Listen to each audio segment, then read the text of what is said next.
Hello नमस्ते जय हिंद मेरे बच्चों।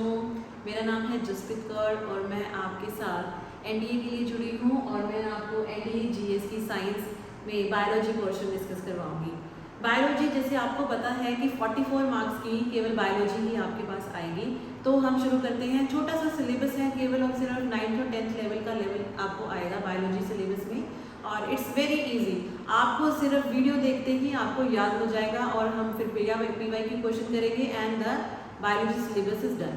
आज हम शुरू करने वाले हैं बच्चों सेल चैप्टर के बारे में, ठीक है। ओके सो सबसे पहले जो एक क्वेश्चन आएगा ही आएगा जो आपके बायोलॉजी के एनडीए एग्जाम में, वो है from the name of the scientist. तो सबसे पहले हम साइंटिस्ट के नेम ही देख लेते हैं। Let's have a look. Scientist जिन्होंने सेल में अपना कंट्रीब्यूशन किया था, तो सबसे पहले साइंटिस्ट हैं रॉबर्ट हुक। साइंटिस्ट का नाम है रॉबर्ट हुक। रॉबर्ट हुक ने सेल की डिस्कवरी की थी। सेल की डिस्कवरी उन्होंने की थी। किस सेल की डिस्कवरी की थी उन्हें नहीं पता था। उनके पास माइक्रोस्कोप आया और उन्होंने केवल एक छोटा सा एटॉमिक पार्टिकल सेल की उन्होंने डिस्कवरी कर दी। सेल की डिस्कवरी कौन से सेल की उन्होंने डिस्कवरी की? उन्होंने डेड सेल की डिस्कवरी की थी। जी हाँ बच्चों, ये आपको ध्यान रखना है कि उन्होंने किस तरह के सेल की डिस्कवरी की थी। रॉबर्ट हुक ने डेड सेल की डिस्कवरी की थी। वो डेड सेल किसका था? वो डेड सेल कॉर्क का था। कॉर्क सेल, ठीक है। कॉर्क सेल प्लांट सेल होता है और अक्सर वो डेड होता है। प्लांट का मेजर हिस्सा ही डेड होता है और उसमें उसी प्लांट्स के कॉर्क बनाया गया, बोतलों के ढक्कन बनाए गए और उसमें उन्होंने उसकी स्लाइड बना के रॉबर्ट हुक ने इस कॉर्क सेल को माइक्रोस्कोप में देखा और इन्होंने देखा कि वो सेल कुछ इस तरह से दिखते थे। तो उन्होंने उसका नाम सेलुला दे दिया और इसीलिए हम रॉबर्ट हुक को बोलते हैं कि इन्होंने सेल की डिस्कवरी की। किसमें की? कॉर्क सेल में की। तो ये एक चीज है। देन हमारे पास आते हैं एंटोन वॉन लीवनहुक, या इसको आप सिर्फ लीवनहुक के नाम से याद कर सकते हैं। लीवनहुक ने लिविंग सेल की डिस्कवरी की। तो अगर क्वेश्चन में आएगा कि लीवनहुक, इनमें से किस साइंटिस्ट ने लिविंग सेल की या पहली बार किस साइंटिस्ट ने लिविंग सेल को देखा, तो आपने टिक मार्क करना है और एंटोन वॉन लीवनहुक या केवल लीवनहुक का नाम उन्होंने दे रखा होगा। तो आपने एल से लिवन और एल से लिविंग आप याद कर सकते हैं। आपको ये नहीं और याद करना है कि इसमें की किसमें नहीं की। वैसे इन्होंने प्रोटोजोआ में की थी, ठीक है, पर आपको इतना डिटेल में इसको याद नहीं करना। आपने बस इतना याद रखना है कि रॉबर्ट हुक ने सेल की डिस्कवरी की। लेकिन अगर वो आपको स्पेसिफिकली पूछेंगे कि किस साइंटिस्ट ने लिविंग सेल की डिस्कवरी की, तो आप बोलेंगे कि लीवनहुक ने लिविंग सेल की डिस्कवरी की। देन हमारे पास साइंटिस्ट आते हैं रॉबर्ट ब्राउन। रॉबर्ट ब्राउन ने सेल के अंदर न्यूक्लियस की डिस्कवरी की थी। किसकी की थी? न्यूक्लियस। ओके, इन सभी ने सेल बोला, लेकिन न्यूक्लियस के बारे में किसी ने नहीं बताया। तो रॉबर्ट ब्राउन ने ये ब्राउन कलर का न्यूक्लियस डिस्कवर कर डाला, ठीक है। तो ये तो थे मेरे मेन 3 साइंटिस्ट। तो अब सेल आ गया। अब कई साइंटिस्ट थे, मेरे पास 2 अलग साइंटिस्ट थे। एक का नाम था मैथियस शिल्डन और एक का नाम था थियोडोर श्वैन। ये दोनों अपनी अलग अलग रिसर्च कर रहे थे।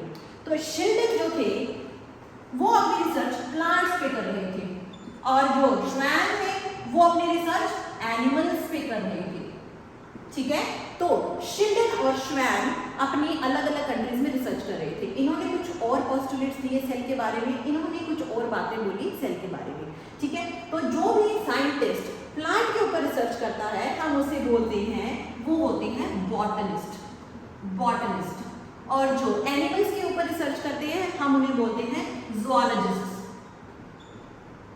ठीक है। तो इससे एक चीज हमें क्लियर हो गई। अगर मान लो टिपिकल क्वेश्चन आया कि इनमें से कौन साइंटिस्ट एक ज़ूलॉजिस्ट थे जिन्होंने सेल थ्योरी दी, अगर दोनों का नाम लिखा होगा तो आपने बोलना है श्वैन एन एनिमल ज़ूलॉजिस्ट। अगर प्लांट का आता है बॉटनिस्ट तो आप कहेंगे शिल्डन। दोनों ने मिलकर बाद में सेल थ्योरी को फॉर्मुलेट किया। इन्होंने क्या लाइन स्पेसिफिकली बोली थी? शिल्टन ने बोला था, क्योंकि उन्होंने बोला कि सारे प्लांट सेल में सेल वॉल होती है। उन्होंने बोला कि सारे सेल वॉल के बारे में इन्होंने बताया कि ऑल प्लांट सेल्स के पास एक सेल वॉल होती है। Cell wall is the distinguishable characteristic of plants, कि पौधों की जो सेल होते हैं, पौधों की जो कोशिकाएं होती हैं, उसके आसपास एक सेल वॉल होती है जो एनिमल सेल में नहीं मिलती है। क्योंकि ये एनिमल सेल के ऊपर रिसर्च कर रहे थे, इन्होंने बोला था कि all the animals are composed of cells, all the living beings are composed of cells, all the living animals के अंदर they are all composed of cells. इन दोनों ने मिलकर एक सेल थ्योरी बताया. सेल थ्योरी क्या कहती थी कि सारे ऑर्गेनिज्म, नंबर 1 बात, all the organisms are made up of cell. Okay, and second बात उन्होंने बोली एनिमल सेल में सेल वॉल नहीं होती है लेकिन प्लांट सेल में सेल वॉल होती है. तो ये दोनों बातें आप याद रखेंगे कि all the living organisms came from in existence from the animal cells. इसको कट.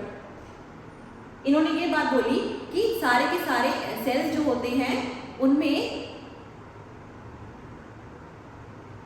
इसको कट. ओके, श्वैन ने ये बात बोली कि सारे के सारे जितने ऑर्गेनिज्म हैं they are composed of cells, and Schleiden ने ये बात बोली कि प्लांट सेल में सेल वॉल होती है, एनिमल सेल में सेल वॉल नहीं होती, इसलिए हमारे पास एक कंबाइंड सेल थ्योरी आ गई. लेकिन इन्होंने कहाँ से सेल आया वो नहीं बताया. इन्होंने सेल कहाँ से आया वो नहीं बताया. तो हमारे पास एक और साइंटिस्ट आएंगे जिन्होंने बताया. अब एक साइंटिस्ट आएंगे हमारे पास, एक और साइंटिस्ट आएंगे हमारे पास जिन्होंने बताया कि सेल आया कहाँ से, सेल का ओरिजिन कहाँ, क्या ओरिजिन ऑफ सेल के बारे में इन्होंने बताया. Origin of cell. तो मेरे पास एक साइंटिस्ट है जिनका नाम है रुडोल्फ वर्चो, या इसको कुछ लोग वर्को भी बोल सकते हैं, वर्चो भी बोल सकते हैं, आपके ऊपर डिपेंडेंट है. ठीक है, वर्चो ने बताया कि सेल का वर्चस्व कहां से हुआ. वर्चस्व कहां से हुआ सेल. वर्चो ने बताया कि सेल ओरिजिनेट कहां से किया. ओके, तो ही told us about the origin of cell, that cell, all cells arise from pre-existing cells. pre-existing cells. इसलिए हम सेल थ्योरी को बोलते हैं कि 3 साइंटिस्ट ने मिलकर सेल थ्योरी को दिया. तो हम बोलेंगे 3 साइंटिस्ट ने मिलकर सेल थ्योरी को दिया. एक थे आपके शिल्डन और एक थे आपके श्वैन. Okay, and then Rudolf वर्चो. इन तीनों का नाम आप मॉडर्न साइंटिफिक सेल थ्योरी में लेंगे. ओके, अगर वो आपसे स्पेसिफिकली पूछेगा कि ये बात किसने कही, तो अगर प्लांट के रिस्पेक्ट में बोलेगा तो आपने कहना है कि वो शिल्डन ने बोला. अगर एनिमल सेल के रिस्पेक्ट में बोलेगा तो आपने बोलना है श्वैन ने बोला. अगर तीनों ही उसने पूछा कि हु फॉर्मुलेटेड द सेल, बताओ किस किस का कंट्रीब्यूशन था सेल थ्योरी में, तो आप तीनों के नाम पे ही टिक मार्क करेंगे. शिल्डन एंड श्वैन का नाम तो आएगा ही आएगा. ठीक है बेटा.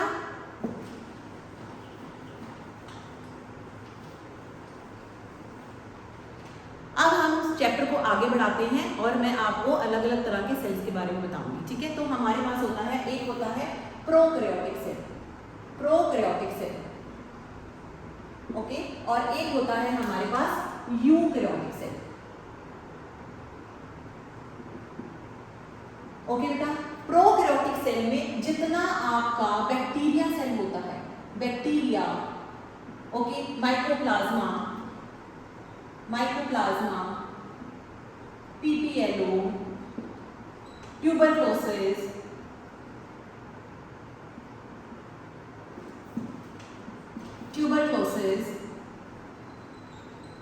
या फिर स्ट्रेप्टोकोकस निमोनिया, जितने भी बैक्टीरिया हैं, जितने भी पैथोजेनिक है चाहे नहीं पैथोजेनिक, जैसे ई कोलाई हो गया.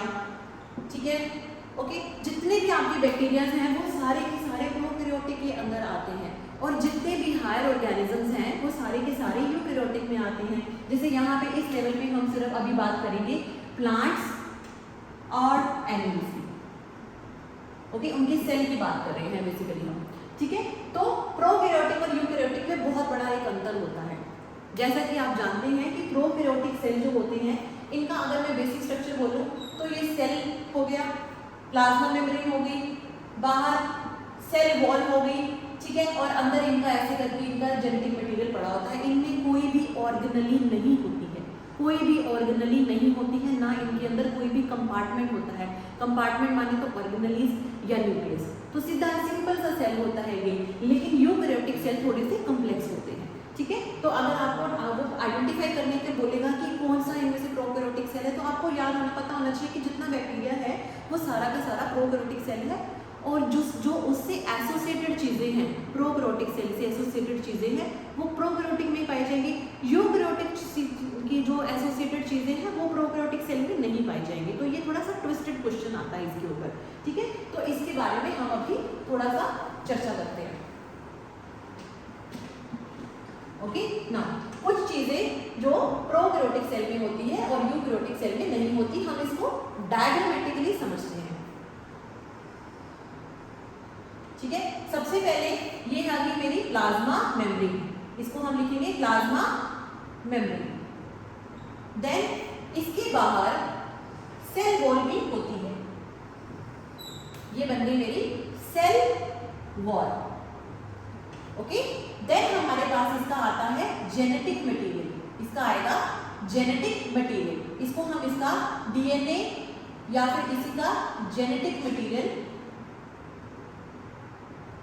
बोल देंगे, ठीक है। अब बड़ा इंपॉर्टेंट क्वेश्चन आता है यहाँ पे कि इसका प्रोकैरियोटिक सेल का जेनेटिक मटेरियल किस तरह का है। प्रोकैरियोटिक सेल में केवल एक ही डीएनए है, only one, single, circular and naked, single, circular and naked, नंगा हुआ। ओके, कोई एनवेलप नहीं है इसके पास, इसने कपड़े नहीं पहने हुए हैं, प्रोकैरियोटिक सेल बहुत ही गरीब है, इसने कुछ नहीं पहना हुआ। तो सिंगल, एक, सर्कुलर, गोल और नेकेड, मतलब इसके बाहर कोई एनवेलप नहीं है। ओके, इस तरह का इसका जेनेटिक मटेरियल या डीएनए है। एक क्वेश्चन तो एक ये हो गया। इसके आसपास का जो एरिया होता है, मतलब इसका डीएनए, अब यहाँ तो ये पूरा, मान लो ये पूरा कमरा है, ये कहीं पे भी घूम सकता है, तो ये आपको कहाँ पे मिलेगा? अगर ये यहाँ पे मिल गया या ये यहाँ पे भी मिल सकता है, इसकी मर्जी, ये जहाँ मर्जी जा सकता है ना। अगर ये आपको इस साइड में मिल गया, दैट मीन्स कि ये एरिया हो गया है न्यूक्लियोइड, न्यूक्लियोइड, ये एरिया हो गया nucleoid. That means nucleoid is the area जहां पे probability of finding DNA prokaryotic cell में सबसे ज्यादा होगी। ऑलराइट, देन हमारे पास इसमें कोई भी ऑर्गेनेलीज नहीं होती है, नो ऑर्गेनेलीज। कौन सी? Membrane bound, membrane bound organelles are absent, नहीं होती है इसमें कोई भी तरह की मेम्ब्रेन बाउंड ऑर्गेनेली जिसके आसपास उसकी खुद की मेम्ब्रेन होती है, प्लाज्मा मेम्ब्रेन ऑर्गेनेली के आसपास होगी, वो इसके अंदर प्रोकैरियोटिक सेल में नहीं होती है। एक ऑर्गेनेली होती है जिसको तुम बोलते हो राइबोसोम, जिसको मैं बोलती हूँ राइबोसोम, वो इनके अंदर मिलती है। राइबोसोम बनाती है प्रोटीन, ठीक है, राइबोसोम बनाती है प्रोटीन। एक हम बड़े क्लासेस में बच्चा हम करवाते हैं कि डीएनए से बनता है आरएनए और आरएनए से बन जाता है प्रोटीन। मतलब ये सेल कैपेबल है अपने सर्वाइवल के लिए, इसको चाहे आप कोई ऑर्गेनेली मत दो लेकिन ये फिर भी सर्वाइव करेगा। सिंगल यूनिसेलुलर प्रोकैरियोटिक सेल की क्या खास बातें हैं? पहली बात, ये यूनिसेलुलर होगा, एक सेल वाला, यूनिसेलुलर। इसके पास सेल वॉल है, हाँ जी बिल्कुल है, सेल वॉल है, बिल्कुल है, लेकिन वो सेल वॉल प्लांट सेल से अलग होगी, इसमें अलग तरह का केमिकल पाया जाता है। और इसके पास सेल मेम्ब्रेन है, बिल्कुल सेल मेम्ब्रेन को ही हम प्लाज्मा मेम्ब्रेन कहते हैं। साइटोप्लाज्म है, सबके पास होता है। कोई ऑर्गेनेली नहीं है मेम्ब्रेन वाली, सिर्फ और सिर्फ राइबोसोम होते हैं जो प्रोटीन सिंथेसिस में हेल्प करेंगे। हम आगे पढ़ेंगे इसका फंक्शन, सब में सेम होता है, ठीक है। ये तो आपका हो गया। अब इसमें कुछ ना कुछ एक्सटेंशंस भी हो सकती हैं, लाइक यहाँ पे, यहाँ से कोई फ्लैजिला निकल गया, इस तरह से इसके सेल मेम्ब्रेन से निकलते हैं वो। अब हम बात करेंगे यूकैरियोटिक सेल के बारे में।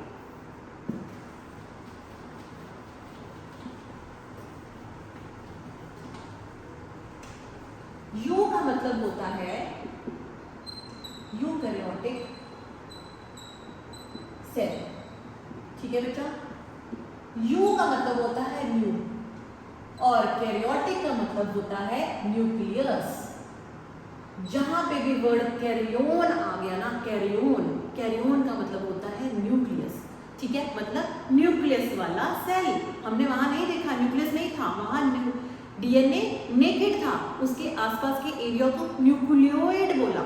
यहाँ पे हमने डीएनए होगा एक एनवेलप के अंदर और उस एनवेलप के अंदर डीएनए जो होगा उसको तुम न्यूक्लियस बोलोगे। तो ये दो तरह का होता है, हम डिफरेंस के साथ दोनों साथ में ही याद कर लेंगे। एक आएगा आपके पास बेटा एनिमल सेल,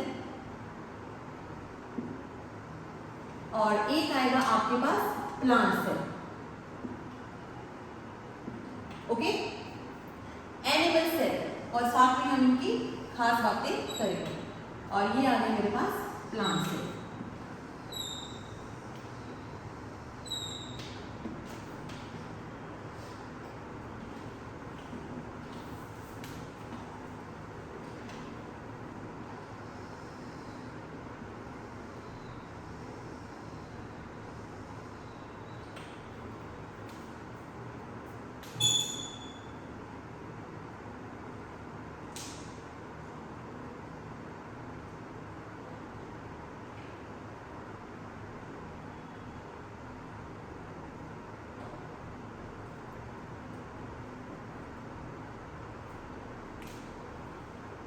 ठीक है, एनिमल सेल और प्लांट सेल। सबसे पहले एनिमल सेल की बात करेंगे। एनिमल सेल में होती है plasma membrane, plasma membrane. Okay, और इसके अंदर होता है मेम्ब्रेन बाउंड न्यूक्लियस। न्यूक्लियस के अंदर होता है इसका डीएनए। ये हो गया इसका न्यूक्लियस, और ये हो गया इसका खुद का जेनेटिक मटेरियल। जेनेटिक मटेरियल होगा इसका डीएनए, या फिर इसी को हम क्रोमैटिन भी बोल सकते हैं। डीएनए ही क्रोमैटिन होता है, और जेनेटिक मटेरियल सभी सेल्स का, सभी लिविंग सेल्स का जेनेटिक मटेरियल डीएनए होता है, सभी लिविंग सेल्स का। यूकैरियोटिक में हम उसको क्रोमैटिन बोल देते हैं, क्योंकि वो बहुत बड़ा होता है, एक धागा होता है, बहुत बड़ा धागा होता है। ठीक है, ओके। ये साथ में ये जो गोला सा हमने बनाया, इसको हम न्यूक्लियोलस बोलते हैं, न्यूक्लियोलस।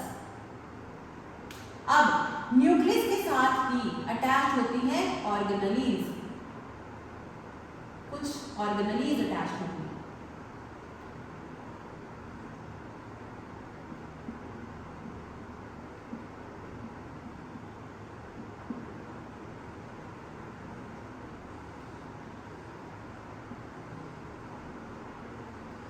ठीक है, इन ऑर्गेनेलीज को तुम बोलते हो endoplasmic reticulum. Endoplasmic reticulum, endoplasmic reticulum दो तरह का होता है, एक रफ एंडोप्लाज्मिक रेटिकुलम, एक स्मूथ एंडोप्लाज्मिक रेटिकुलम। ये न्यूक्लियस के साथ ही आपको मिलेगा। तो क्वेश्चन आता है कि न्यूक्लियस के साथ प्रॉक्सिमिटी में कौन होता है? प्रॉक्सिमिटी मतलब पास में, न्यूक्लियस के सबसे पहले उसके पास में आपको कौन सी ऑर्गेनेली मिलेगी? आपको हमेशा न्यूक्लियस के पास एंडोप्लाज्मिक रेटिकुलम मिलेगा। एंडोप्लाज्मिक रेटिकुलम के बाद आपको गोल्जी एपरेटस मिलेगा, इसको गोल्जी बॉडी भी बोल सकते हैं, गोल्जी एपरेटस मिलेगा, एपरेटस मिलेगा। एंडोप्लाज्मिक रेटिकुलम मेरे पास दो तरह के हैं, एक होता है रफ और एक होता है स्मूथ। स्मूथ के सरफेस पे कोई राइबोसोम्स नहीं होते हैं, रफ के सरफेस पे राइबोसोम्स होते हैं, इसलिए वो रफ होता है। ये आपकी बन गई है वेसाइकल या वेसिकल भी हम इसको बोलते हैं। ओके, और इन्हीं वेसाइकल्स में से आपको एक ऑर्गेनेली बोलते हैं जो सब बच्चों की फेवरेट थी 9th क्लास में, lysosome, societal bag of the cells, lysosome, lysosomes. ठीक है, ओके। और इसमें क्या रह गया? एनिमल सेल है। अगर ये एनिमल सेल है तो इसके अंदर एक एसेसरी ऑर्गेनेली होगी जिसको आप सेंट्रोसोम बोलते हो, सेंट्रोसोम बोलते हैं। ओके, और इनमें हमारे पास माइटोकॉन्ड्रिया भी होगा। क्या होगा? Mitochondria, mitochondria power house of the cell, mitochondria भी होगा। साइटोप्लाज्म तो है इसके अंदर। अब आता है बात हम करते हैं प्लांट सेल की। प्लांट सेल में क्या इसमें हमें सेल वॉल दिख रही है? हमें इसमें सेल वॉल नहीं दिख रही है, तो मतलब प्लांट सेल का डिस्टिंग्विश फीचर है कि इसमें सेल वॉल होती है, इसमें सेल वॉल होती है। ओके, इसमें जो चीज है वो मैं अंडरलाइन कर दूंगी, और इसमें जो चीज है प्लांट सेल में जो चीज है उसको मैं सर्कल कर दूंगी, सो दैट आप बाद में इसका स्क्रीनशॉट ले लेना, आपको डिफरेंस बड़ा क्लियर हो जाएगा। अब इसकी मैंने बना दी प्लाज्मा मेम्ब्रेन, तो प्लाज्मा मेम्ब्रेन है दोनों के पास। अब इसमें बहुत बड़ी सी एक सेंट्रल वैक्यूल होती है, क्या होती है? सेंट्रल वैक्यूल होती है।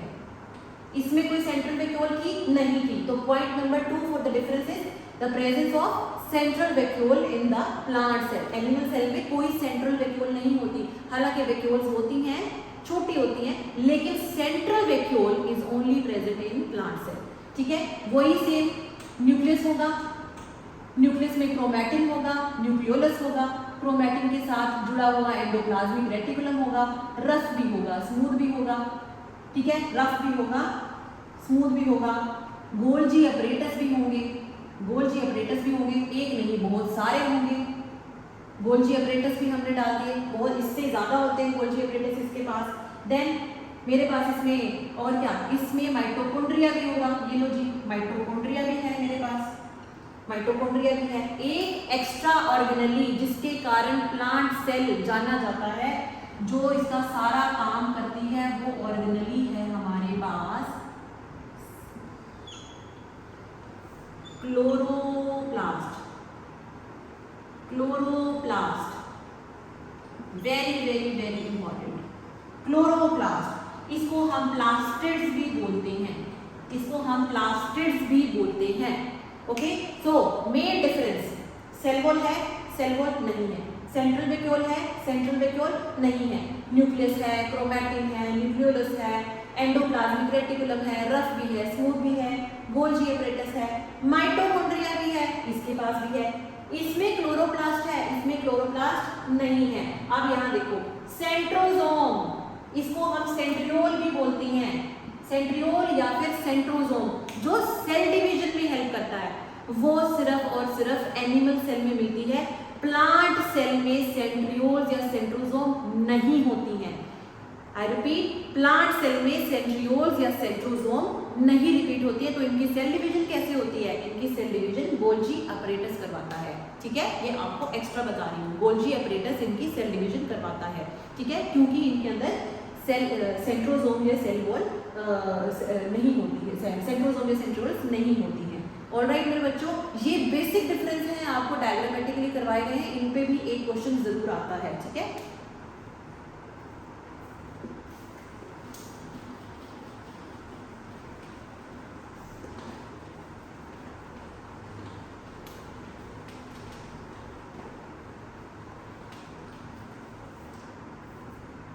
नेक्स्ट टॉपिक की तरफ चलते हैं बेटा। नेक्स्ट टॉपिक आपका बड़ा इंपॉर्टेंट है, ठीक है, जिसमें आपको ओस्मोसिस के बारे में मैं आपको थोड़ा सा बताने वाली हूँ। ठीक है, ओस्मोसिस क्या होता है? एक प्रॉपर एक टर्म होती है जिसको हम डिफ्यूजन बोलते हैं।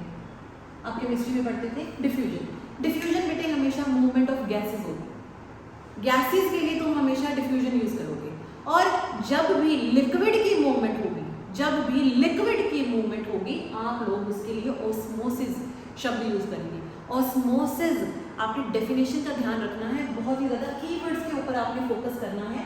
ओस्मोसिस में एक तो आपने ढूंढना है keyword semi permeable, semi permeable membrane. Okay, and then second is movement होगी, हमेशा मूवमेंट होगी ऑफ सॉल्वेंट। सॉल्वेंट यूजुअली होता है वाटर, सॉल्वेंट यूजुअली होता है water. Okay, so what is osmosis? The movement of solvent, that is water, the movement of solvent from high concentration to low concentration across a semi permeable membrane, उसको तुम osmosis बोल देते हो। The movement of water या solvent from high concentration to low concentration, जहां पे पानी नहीं है, जहां पे सॉल्वेंट नहीं है, थ्रू कैसे? ऐसे नहीं, through a semi permeable membrane. वो सेमी परमिएबल मेम्ब्रेन आपकी सेल में सेल मेम्ब्रेन काम कर रही है। ओके, सेल मेम्ब्रेन आपकी एक सेमी परमिएबल मेम्ब्रेन होती है, जो ऐसे ही किसी चीज को अंदर नहीं आने देगी, ना बाहर जाने देगी। नहीं, जो भी सेल से लिंक्ड जो भी चीजें हो रही हैं वो ऑस्मोसिस से थ्रू हो रही है। ओके, या गैसेस की हमेशा, गैसेस की हमेशा डिफ्यूजन होती है। जैसे फॉर एग्जांपल मैं आपको सिंपल सा बता देती हूँ, मान लो ये आरबीसी है आपकी, ठीक है, रेड ब्लड सेल, आपने इसको ऑक्सीजन देनी है। ओके, तो इसमें कोई ऑस्मोसिस नहीं चलेगा। ऑक्सीजन यहाँ पे हाई कंसंट्रेशन में आपके बाहर अंदर आ जाएगी डायरेक्ट इसके, क्योंकि यहाँ हाई कंसंट्रेशन है, यहाँ लो कंसंट्रेशन, यहाँ CO2 है हाई कंसंट्रेशन में, ये बाहर चली जाएगी। ये simple diffusion, this is simple diffusion. आपके बॉडी में लंग्स में सेल्स में ऐसे ही काम चलता है। Okay, then we have osmosis. Osmosis हमेशा पानी से रिलेटेड या वाटर रिलेटेड मूवमेंट होती है। तो इस पे केस बेस्ड क्वेश्चन आते हैं, तो हम आप इस पर डिस्कस करते हैं।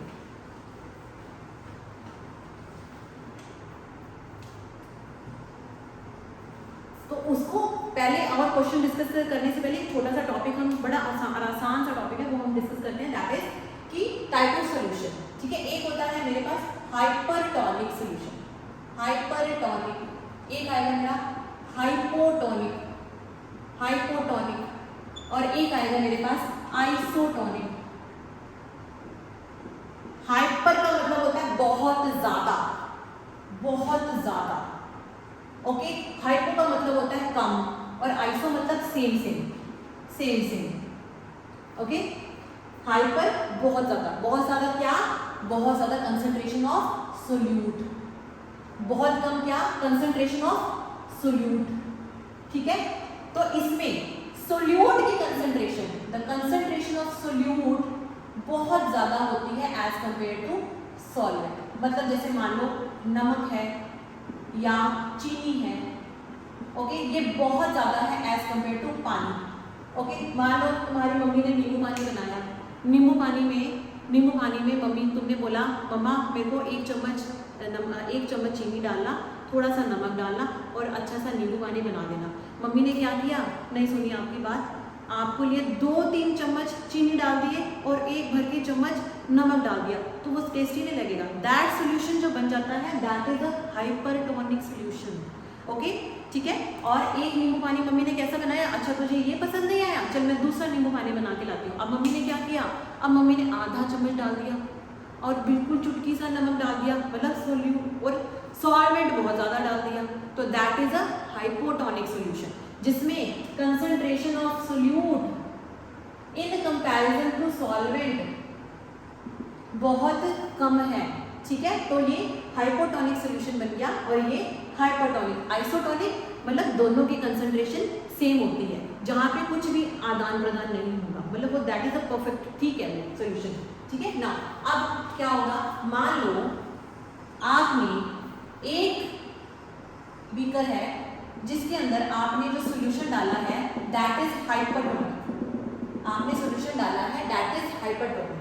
इस सोल्यूशन में आप कोई भी सेल रखोगे, इस सोल्यूशन में हाइपरटोनिक सोल्यूशन में आप कोई भी सेल रखोगे तो उसमें से पानी निकल के बाहर जाएगा, पानी निकल के बाहर जाएगा। इस प्रोसेस को हम बोलते हैं एक्सोओस्मोसिस,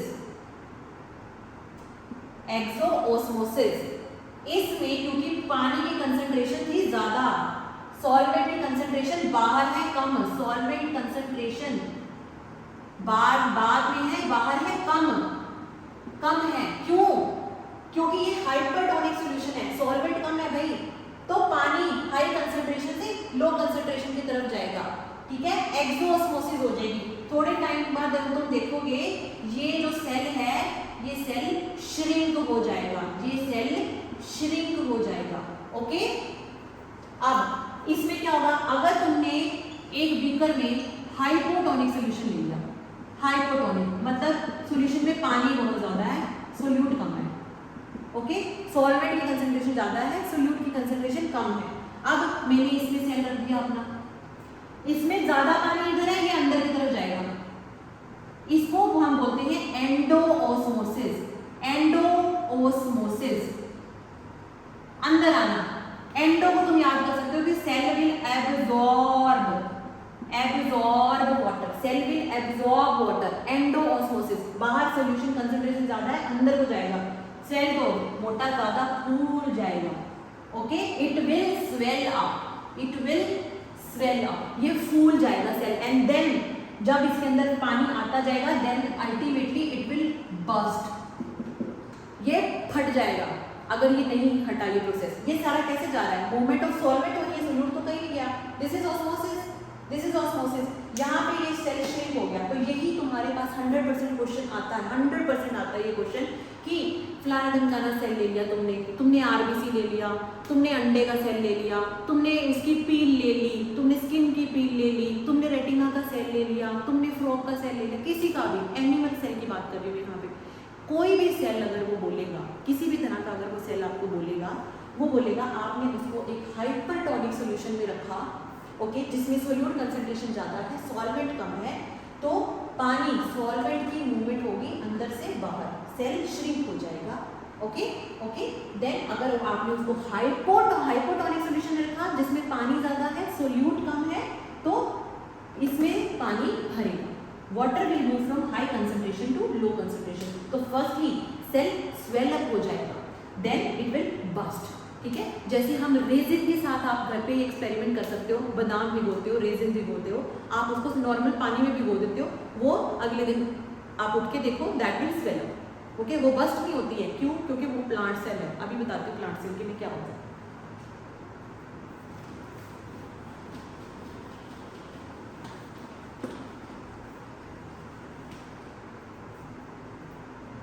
अगर ये सेम केस आपको वो प्लांट सेल के साथ बोलेगा तो बच्चा याद रखना है, अगर वो सेम केस आपको सेल वॉल वाले प्लांट सेल के साथ बोलेगा, अगर वो हाइपोटोनिक में गया तो कुछ अमाउंट ऑफ वाटर, वैसे तो इसमें कोई ज़्यादा फर्क नहीं पड़ेगा, ज़्यादा कंसंट्रेशन होनी चाहिए इसकी, बहुत ज़्यादा कंसंट्रेशन होनी चाहिए, तभी वो अंदर में वो श्रिंक होगा, बहुत टाइम तक इसको रखना पड़ेगा तभी वो श्रिंक होगा।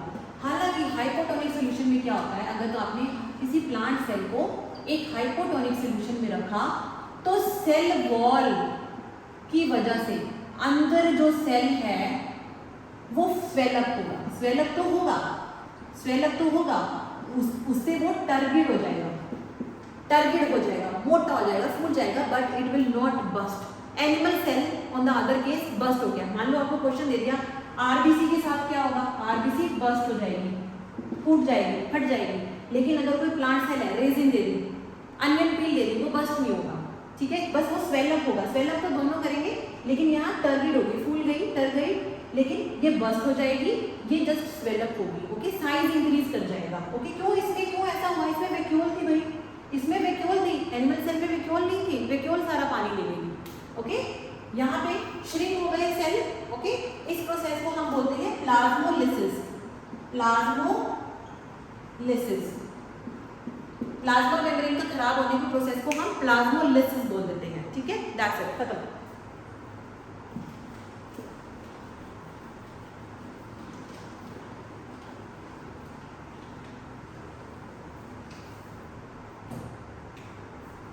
टू मिनट का ब्रेक लेते हैं।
चलो अब हम शुरू करेंगे सेल ऑर्गेनेलीज के बारे में, ठीक है। तो सेल ऑर्गेनेलीज में ध्यान रखना है, जो भी मेम्ब्रेन बाउंड ऑर्गेनेलीज होंगी वो यूकैरियोटिक सेल में होंगी, जो भी नॉन मेम्ब्रेन बाउंड ऑर्गेनेलीज होंगी वो प्रोकैरियोटिक सेल में भी होती है, ठीक है। तो इसमें ट्रिकी क्वेश्चन आते हैं, ध्यान रखना।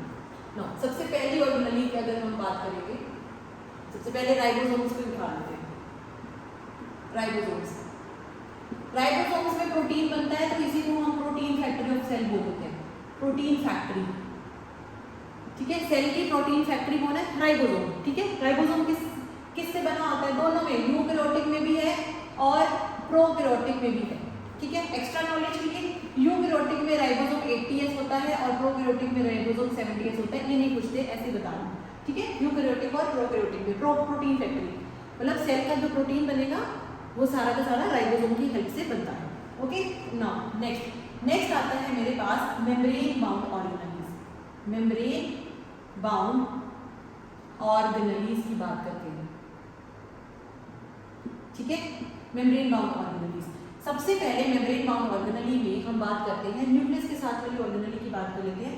Endoplasmic reticulum. Endoplasmic reticulum. Okay, endoplasmic reticulum आपके पास बेटे दो तरह के थे। ठीक है, एक था रफ एंडोप्लाज्मिक रेटिकुलम और एक था स्मूथ एंडोप्लाज्मिक रेटिकुलम। राइट, ठीक है, कोई दिक्कत नहीं। रफ एंडोप्लाज्मिक रेटिकुलम हमें इस तरह का दिख रहा था, जिसके सरफेस के ऊपर, मतलब उसके सरफेस के ऊपर राइबोसोम्स थे। It had ribosomes on its surface. Smooth endoplasmic चिकना एकदम बिल्कुल है, कुछ भी नहीं है इसके अंदर, कोई सरफेस है, कोई राइबोसोम नहीं, एकदम चिकना बिल्कुल। ओके, तो no ribosomes on the surface, ribosomes are absent on the surface.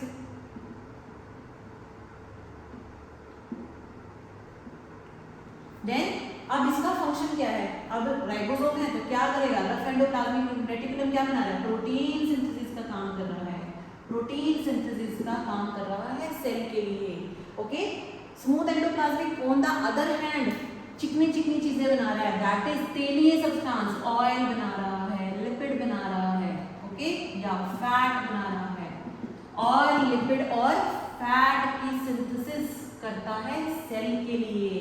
Okay, oil, lipid या फैट वाली चीजें बनाता है सेल के लिए, और ये प्रोटीन सिंथेसिस का काम करता है, मतलब प्रोटीन वाली चीजें बनाता है सेल के लिए। ठीक है, अब स्मूथ एंडोप्लाज्मिक रेटिकुलम का एक एक्स्ट्रा फंक्शन एक और आता है। स्मूथ एंडोप्लाज्मिक रेटिकुलम डिटॉक्सिफिकेशन भी करता है।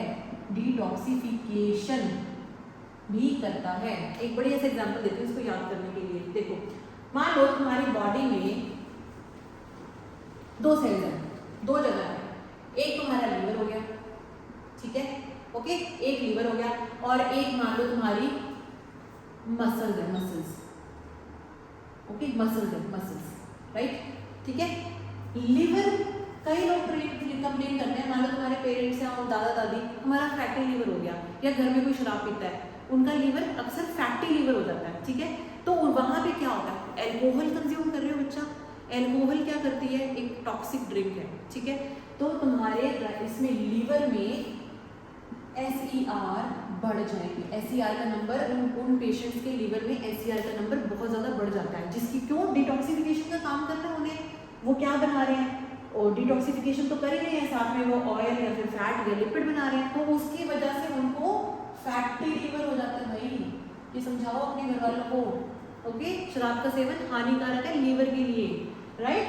Okay, on the other hand अगर मैं प्रोटीन की बात करूंगी, ठीक है, तो यहाँ पे इस मान लो मसल सेल है, मसल्स क्यों चाहिए हमें? प्रोटीन खाते ना, जिम जाते हो तुम, जाओगे NDA में तो तुम्हें भगाएंगे, तो अभी से you have to take protein diet, ताकि तुम्हारी मसल स्ट्रेंथ इंप्रूव हो। प्रोटीन खाओगे कोई तो बॉडी में प्रोटीन बनेगा। ठीक है, कौन से सेल्स बना रही है, कहाँ पे बन रहा है ये ज्यादा प्रोटीन? ये मसल सेल्स में बन रहा है। ठीक है, मसल सेल में। तो तुमने कोको कोला नहीं पीनी है, तुमने रेड बुल नहीं पीनी है, you have to take protein. दाल, सब्जी, अंडे, ये सब चीजें खानी है, वो तुम्हारे सेल्स को और तुम्हारी मेंटल हेल्थ को और NDA क्लियर करने में हेल्प करोगे। ओके,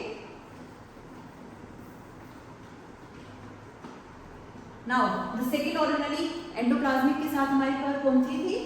थर्ड वाली थी मेरी गोल्जी ऑपरेटर्स। गोल्जी ऑपरेटर्स, या इसको हम गोल्जी बॉडी भी बोलते हैं। अच्छा, एक साइंटिस्ट है जिसका नाम था पैलेड। ठीक है, इनको हम पैलेड पार्टिकल्स भी बोलते हैं। ठीक है, क्योंकि पैलेड साइंटिस्ट ने इसको डिस्कवर किया था। ठीक है, एक्स्ट्रा। नाउ गोल्जी ऑपरेटस क्या करता है? ठीक है, this is your Golgi apparatus.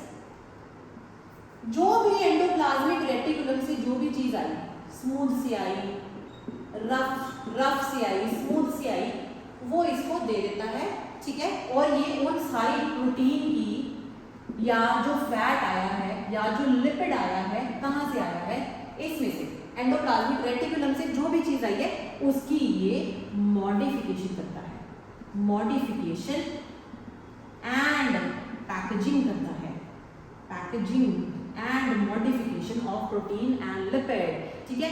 मान लो यहाँ से तुम कपड़ा खरीद के लेके आए, ओके, शर्ट के लिए, पैंट के लिए, तुमने टेलर को दे दिया कि इसके ऊपर सुंदर सी शर्ट बना दे और बटन बटन लगा दे, राइट। तो इसने उसकी क्या की, मॉडिफिकेशन एंड पैकेजिंग। ऐसे थोड़ी उठा लोगे, पन्नी में डाल के देगा, लिफाफे में डाल के देगा, राइट, उसकी पैकेजिंग करके देगा। तो it will also this Golgi apparatus, okay, ये टेलर है, Golgi apparatus will do modification and packaging of the protein and lipid that is synthesized in the cell, right? Next, अच्छा, Golgi apparatus से तुम्हारी vesicles बनेंगी, Golgi apparatus से तुम्हारी vesicles बनती हैं, ओके। वेसिकल्स के अंदर भी प्रोटीन हो सकता